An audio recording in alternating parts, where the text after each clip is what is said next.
ukay-ukay, esoteric fashion, at kababaihan. Mahalaga ang naging papel ng OFW sa pagpapalaganap ng ukay-ukay. Kasabay ng pag-angat ng ekonomiya ng Hong Kong noong 1970s, dumami rin ang Filipino domestic workers doon. Karamihan ay babae. Ang ilan sa kanila pinasok ang pagripak at pagbenta ng lumang damit bilang dagdag kita. Isang halimbawa, si Aling Roda. Liban sa pag-aangkat, may papel din ang kababaihan sa mga nabuong fashion trends mula ukay-ukay. Pinasok ng kababaihan itong negosyo bilang dagdag kita at sa makatuwid na impluwensyahan din nila ang fashion trends mula dito. Sila ang pumipili ng mga style ng damit at sila din ang nagpepresyo kung magkano ito. Hanggang ngayon, hindi maitatanggi ang tungkulin ng babae sa ukay-ukay.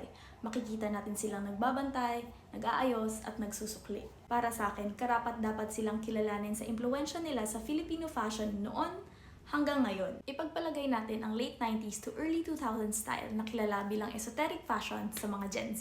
Ang esoteric fashion ay humuhugot ng inspirasyon mula alternative rock music, kaya hindi nakakagulat kung ang maggusto ng style na to ay mahilig din sa ukay. Sa dekadang pagtangkilik ng mga Pilipino sa ukay-ukay, nabibigyan ito ng bagong anyo ng mga babae na sa kalakal at ng mga suki nila.